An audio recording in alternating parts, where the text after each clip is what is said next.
Que ingenuidade a minha! Com mais de 60 anos de vida, com cabelos brancos que conquistei um por um, com mãos que já lavaram roupa, já plantaram horta, já embalaram netos, e ainda assim me deixei levar. Ainda assim achei que conhecia o coração do meu próprio filho. Mas vou contar tudo desde o começo, porque essa história precisa ser contada com calma, do jeito que aconteceu, sem pular nenhum pedaço. Cada detalhe importa, cada silêncio importa. Meu nome é Helena, tenho 63 anos, moro em Minas Gerais, numa cidade pequena onde todo mundo se conhece pelo primeiro nome e pelo apelido. Passei a vida inteira aqui. Casei aqui, criei meu filho aqui, enterrei minha mãe aqui. Essa terra é minha de um jeito que vai além de documento ou escritura. É minha pela memória, pela dor, pelo amor. Minha mãe se chamava Benedita, mas todo mundo chamava ela de Dona Dita. Era uma mulher pequena, de osso miúdo, cabelo sempre preso num coque apertado, mas com uma presença que enchia qualquer cômodo. Quando ela entrava numa sala, as pessoas percebiam. Não era arrogância, não era barulho. Era uma coisa que ela carregava por dentro, uma espécie de firmeza silenciosa que fazia o ar ao redor dela parecer mais sólido. Ela criou 5 filhos quase sozinha, porque meu pai era um homem bom, mas fraco, desses que somem quando o peso fica pesado demais. Sumiu quando eu tinha 11 anos e nunca mais voltou. Dona Dita não chorou na frente de ninguém. Pelo menos não que eu tivesse visto. Ela simplesmente arregaçou as mangas. Foi trabalhar de costureira e nos criou todos com dignidade. A casa era dela. Conquistada com cada centavo que ela ganhou, costurando vestido de noiva, consertando calça, fazendo bainha. Cada tijolo tinha o suor dela. Quando eu me casei e fui morar com meu marido, ela ficou naquela casa com os irmãos mais novos até eles crescerem e saírem também.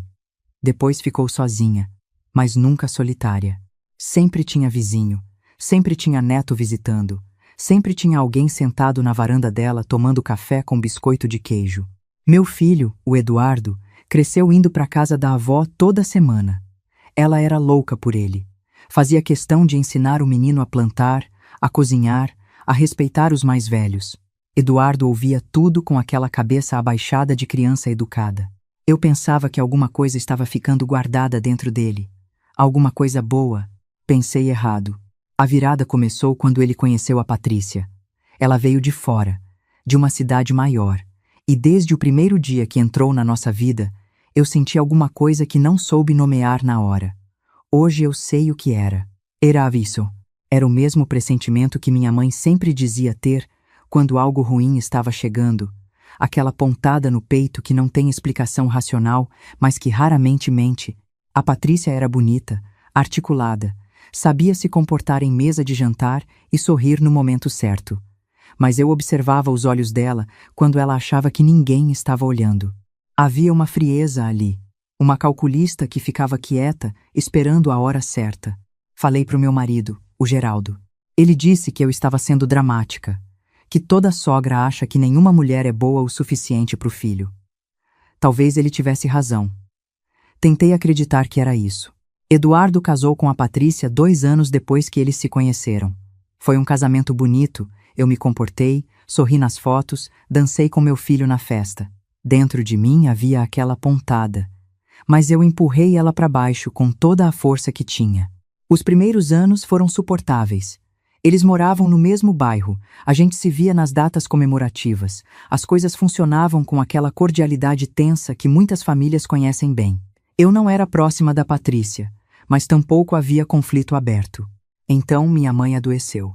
Dona Dita tinha 78 anos quando o médico falou que era o coração.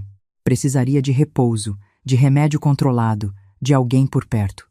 Eu me mudei para a casa dela sem pensar 2 vezes. Levei minha escova de dente numa sacola e fiquei. Geraldo entendia, vinha me visitar todo dia. Jantava lá conosco. Era um arranjo simples, movido por amor. A Patrícia não gostou. Eu soube pelo jeito que o Eduardo ficou mais esquivo, pelas ligações que ele não atendia quando eu ligava, pelas desculpas que ele dava para não visitar a avó. Uma viúva ele finalmente apareceu. Eu ouvi ela do lado de fora do quarto falando que aquilo estava tomando tempo demais, que eles tinham a própria vida para viver. Fiz que não ouvi, mas ouvi. Minha mãe foi piorando devagar, do jeito que essas doenças costumam fazer, dando um espaço falso de que talvez não seja tão sério assim antes de apertar de verdade. Houve uma tarde, eu acho que foi numa terça-feira de março, que ela me pediu para sentar na beira da cama dela. Ela me olhou por um tempo antes de falar. Aquele olhar que ela tinha, direto, sem desvio. Helena, eu preciso te falar uma coisa. Mãe, pode falar. A Patrícia esteve aqui na semana passada quando você foi na farmácia. Eu não esperava isso. Não sabia que ela tinha vindo. Ela veio te visitar? Minha mãe fez um movimento com a boca que não era exatamente um sorriso. Ela veio me perguntar o que eu pretendia fazer com essa casa. Senti o estômago virar. O que você quer dizer? Ela perguntou, com toda a delicadeza do mundo, se eu já tinha pensado em colocar a casa no nome do Eduardo antes que as coisas ficassem mais complicadas. Disse que seria mais fácil para todos. Disse que processo de inventário é caro, é demorado, é estressante. Fiquei olhando para ela sem conseguir falar nada por alguns segundos. Mãe, eu sei, minha filha. Eu sei o que ela estava fazendo. E eu já cuidei disso. Já cuidou? Como assim? Ela sorriu de um jeito que eu não entendi na hora. Aquele sorriso de quem sabe de algo que você ainda não sabe. Você vai entender na hora certa. Quando precisar, você vai encontrar o que precisa. Tentei perguntar mais. Ela desviou o assunto, pediu um copo d'água, perguntou se eu tinha feito o arroz do jeito que ela gostava. Conhecia minha mãe o suficiente para saber que quando ela encerrava um assunto, estava encerrado. 3 meses depois, Dona Dita morreu. Foi de manhã cedo, antes do sol esquentar direito. Eu estava do lado, como tinha estado quase todas as noites desde que ela piorara. Ela foi embora quieta, do jeito que ela viveu, sem fazer escândalo. Simplesmente soltou o ar e não pegou mais. Não vou tentar descrever o que senti, porque algumas dores não cabem em palavras. Vou dizer só que o mundo ficou diferente depois disso. Menos ancorado, como se uma corda que eu nem sabia que existia tivesse sido cortada e eu só percebesse pelo balanço que começou depois. O velório foi lindo, cheio de gente, cheio de história. Pessoas que eu não via há anos vieram.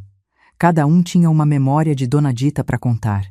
Fiquei de pé durante horas ouvindo cada uma, porque cada história era um pedaço dela que eu ainda podia guardar. A Patrícia veio, claro. Comportada, vestida adequadamente, rosto composto. Mas eu vi ela conversar com o Eduardo num canto, os dois com aquela expressão fechada de quem está resolvendo logística, não de quem está de luto. 2 semanas depois do enterro, meu filho me ligou. Disse que precisava conversar comigo sobre a casa. Marcamos um almoço. Eu fiz o feijão que ele gostava desde criança. Comprei pão de queijo quentinho. Tentei criar um ambiente que dissesse que éramos família, que aquilo era seguro. Ele chegou junto com a Patrícia. Eu não tinha convidado ela, mas não disse nada. No meio do almoço, depois que os pratos foram tirados e o café estava na mesa, Eduardo começou a falar. O discurso era organizado demais. Tinha sido preparado. Falou de custo de manutenção, de imposto predial, de quanto uma casa daquele tamanho consumia, de como seria mais inteligente vender enquanto o mercado estava bom, de como poderíamos dividir o valor entre os herdeiros e cada um seguir em frente com a própria vida. Herdeiros. Ele usou essa palavra sobre a casa da avó dele, sobre a casa onde ele tinha aprendido a andar de bicicleta, onde Dona Dita tinha feito bolo de aniversário para ele por 18 anos seguidos. Eu ouvi tudo. Deixei ele terminar. A Patrícia ficou em silêncio estratégico, olhando para o café dela, deixando o marido falar, mas com um sorriso leve no canto da boca que me dizia tudo o que eu precisava saber sobre quem tinha escrito aquele discurso. Quando ele terminou, eu perguntei: Você está me pedindo para vender a casa da sua avó? Estou dizendo que seria o mais prático para todo mundo, mãe. Eu sou a herdeira direta, Eduardo. Seus tios abriram mão da parte deles há anos, você sabe disso. Exatamente. Então, a decisão é sua. E a gente acha que vender é a melhor decisão. Olhei para Patrícia. Ela continuou olhando para o café. Disse que ia pensar. Não disse que não. Não disse que sim. Disse que ia pensar, porque precisava de tempo para processar o que estava acontecendo e porque havia algo que minha mãe tinha dito que ficava voltando para mim como um eco. Quando precisar, Você vai encontrar o que precisa. Geraldo ficou furioso quando contei. Ele não era homem de muita palavra, mas tinha um senso de justiça que não dobrava fácil. Disse que enquanto ele fosse vivo, ninguém ia me pressionar a fazer nada, mas eu sabia que a pressão ia aumentar. A Patrícia era persistente. Eu podia sentir isso nela. Nos dias seguintes, fui até a casa da minha mãe sozinha. Precisava ficar lá, respirar aquele ar, deixar a saudade me alcançar sem testemunha. Andei por cada cômodo devagar. O quarto dela ainda cheirava ao talco que ela usava. A cozinha ainda tinha as marcas na parede onde ela media a altura dos netos a cada aniversário. Foi então que comecei a procurar. Não sabia ao certo o que estava procurando. Minha mãe tinha dito que eu ia encontrar o que precisava. Isso podia ser muita coisa, ou podia ser nada. Podia ser uma figura de linguagem de mulher velha que sentia a morte chegando e queria confortar a filha. Mas eu conhecia minha mãe. Ela não era de figura de linguagem. Era de concretude. Fui no quarto dela primeiro. Abri o guarda-roupa, passei a mão pelas roupas dobradas com aquela capricho que só ela tinha. Nada. Olhei embaixo da cama, dentro das caixas de sapato que ela guardava organizadas. Encontrei fotos antigas, uma pochete de dinheiro vazia, um terço cor-de-rosa que eu me lembrava de ter visto nas mãos dela quando criança. Nada que fosse o que eu procurava. Fui na sala. Na cozinha. No pequeno escritório improvisado, onde ela guardava os documentos da casa, numa pastinha plástica verde que eu já conhecia, já tinha visto várias vezes. Não tinha nada diferente. Passei 3 tardes fazendo isso. Indo, procurando, voltando para casa de mão vazia e coração pesado. Na 4ª tarde, sentei na cadeira de balanço da varanda, a cadeira que era a favorita dela, e fiquei olhando para o quintal. A mangueira que ela tinha plantado quando era jovem.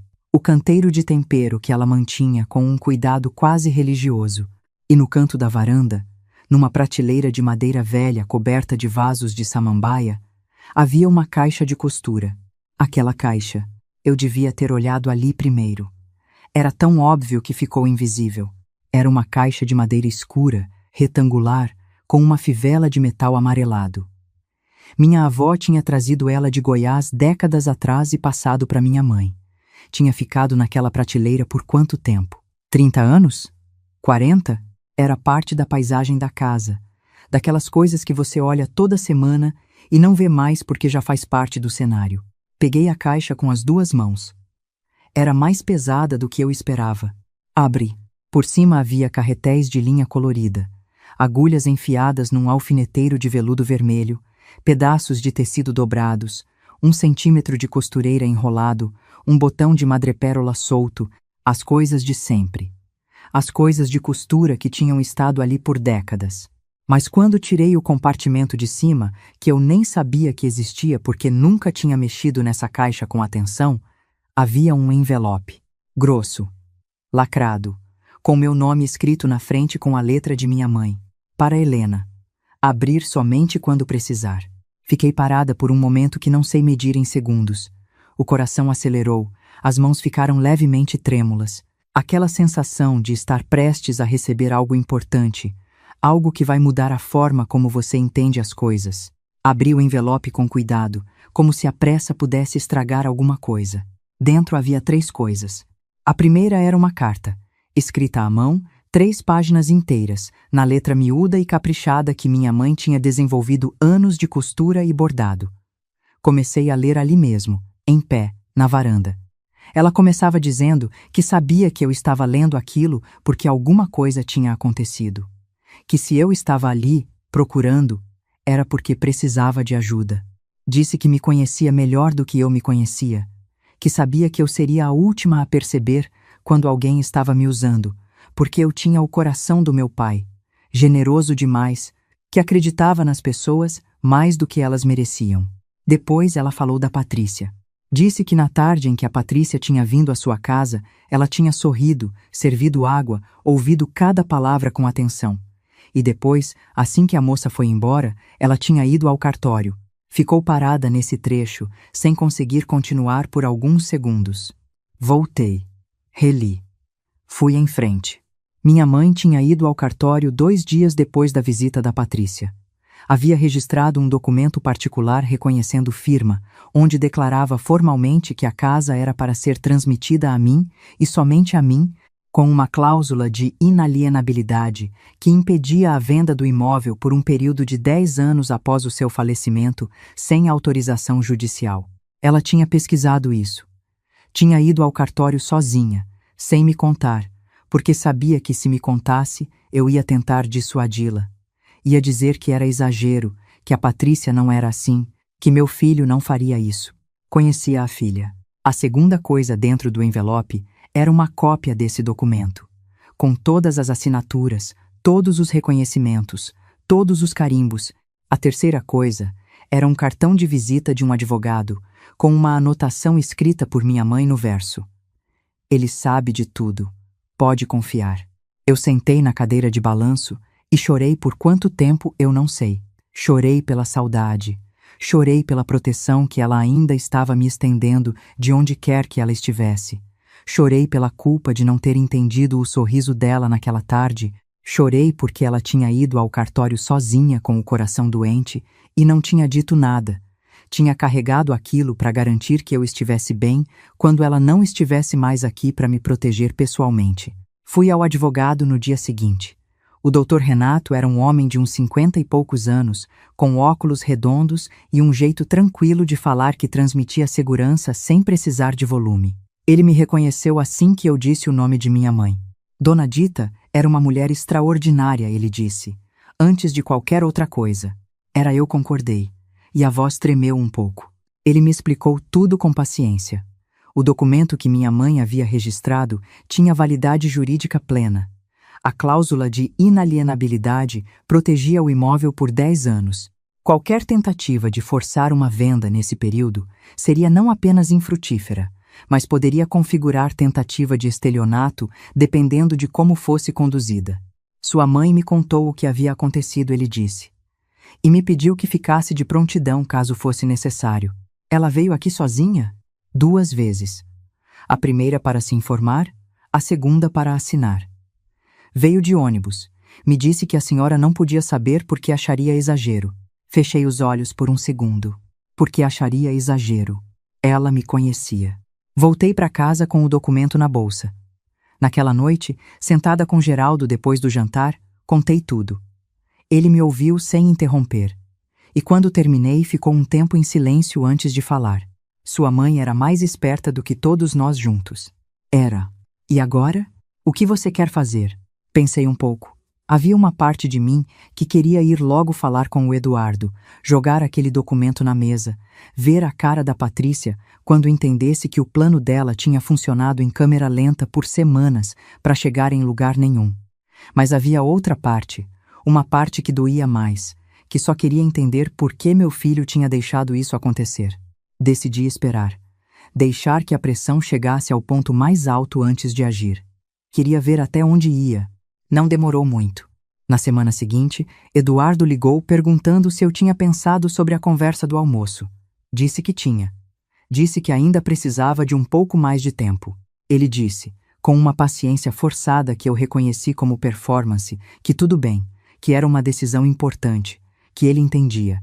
Na semana depois, ligou de novo. Dessa vez, o tom era levemente diferente. Mais direto.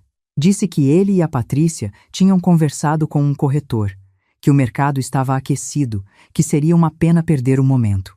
Perguntou se eu me importava que eles fizessem uma avaliação informal do imóvel só para ter uma ideia do valor. Disse que me importava, sim. Houve um silêncio do outro lado da linha. Então a Patrícia pegou o telefone. Educada como sempre, voz controlada como sempre. Disse que ela entendia o apego emocional, que era natural, que a perda de Dona Dita tinha sido muito recente, mas que apego emocional não pagava IPTU, não fazia manutenção, não renovava a fiação elétrica velha. Disse que eu estava me segurando a um passado que não existia mais. Aquilo doeu de um jeito que ela provavelmente queria que doesse. Mas eu respirei fundo e disse apenas que ia ligar para o meu filho quando eu estivesse pronta para continuar a conversa. Desliguei. Geraldo estava ouvindo do outro cômodo. Veio até mim, colocou a mão no meu ombro. Chega, ele disse. Você não precisa aguentar mais isso. Liguei para o Dr. Renato no dia seguinte. Ele me orientou sobre como proceder. A abordagem ideal, segundo ele, era uma notificação extrajudicial formal, enviada ao Eduardo e à Patrícia, informando da existência do documento registrado, da cláusula de inalienabilidade e das implicações legais de qualquer tentativa de coerção ou pressão sobre a herdeira legítima. Isso vai encerrar o assunto de forma clara, ele disse, e vai documentar tudo caso seja necessário escalar. A notificação foi entregue numa quinta-feira. Eduardo me ligou na quinta-feira à noite. Estava diferente. A voz tinha perdido aquela calma ensaiada. Havia raiva, havia confusão, havia, por baixo de tudo isso, algo que parecia constrangimento. Mãe, o que é isso? É exatamente o que está escrito. Eduardo, você foi a um advogado? Contra mim? Não contra você. Para me proteger. Existe uma diferença. Mas eu sou seu filho. E ela era sua avó. E você estava me pedindo para vender a casa dela. Houve uma pausa longa. A Patrícia. Não me fale na Patrícia agora, Eduardo. Eu não estou interessada nessa conversa hoje à noite. Desliguei de novo. Sei que foi duro. Sei que ele ficou do outro lado da linha, olhando para o telefone, sem entender direito o que tinha acontecido. Mas havia uma dor em mim que precisava de espaço para ser sentida antes de poder ser convertida em conversa. Meu filho tinha deixado a mulher dele me pressionar por semanas.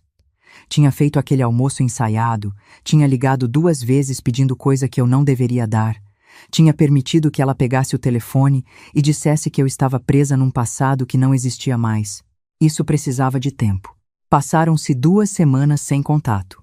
Então Eduardo apareceu sozinho, sem ligar antes, num sábado de manhã. Bati a porta, quase não abri, mas abri. Ele entrou, sentou à mesa da cozinha, igual a quando era criança, com os cotovelos no tampo e a cabeça um pouco baixa. Estava diferente de quando tinha vindo com a Patrícia. Estava sem a armadura de marido que representa a família. Era só ele. Fiz café. Sentei na cadeira da frente dele. Esperei. Eu me envergonho, ele disse. Não disse nada. Deixei a frase ficar no ar. Ela foi plantando isso ao longo de meses.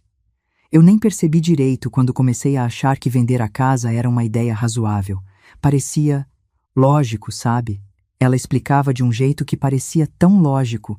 Seu pai me disse uma vez que a maior armadilha é aquela que parece raciocínio. Ele olhou para mim. A vovó sabia, né? Desde o começo. Sabia. E você não sabia que ela tinha feito aquilo? Soube quando abri a caixa de costura. Ele ficou quieto por um momento. Então as mãos foram para frente do rosto e eu vi os ombros dele caírem daquele jeito que caem quando um homem está chorando, mas tentando não mostrar. Deixei ele chorar. Depois coloquei minha mão sobre a dele. Não vou dizer que aquilo resolveu tudo. Não resolveu. Houve meses difíceis depois disso. Conversas que precisaram acontecer. Verdades que Eduardo precisou olhar de frente sobre o casamento dele. Sobre os padrões que ele tinha permitido se instalarem. A Patrícia e eu nunca nos tornamos próximas. E não sei se nos tornaremos. Há um limite de confiança que, uma vez quebrado, não se reconstrói do mesmo jeito. Mas meu filho está presente de um modo diferente agora. Mais honesto. Menos gerenciado. A casa da minha mãe continua de pé. Continua com cheiro de talco no quarto dela e marcas de neto na parede da cozinha. Fui há algumas semanas. Levei meu neto mais novo, o filho do Eduardo, que tem 5 anos e ainda não sabe o peso que aquelas paredes carregam. Mostrei para ele a mangueira, o canteiro de tempero. Ele perguntou quem plantou e eu disse que foi a bisavó Dita. Onde ela está? Ele perguntou.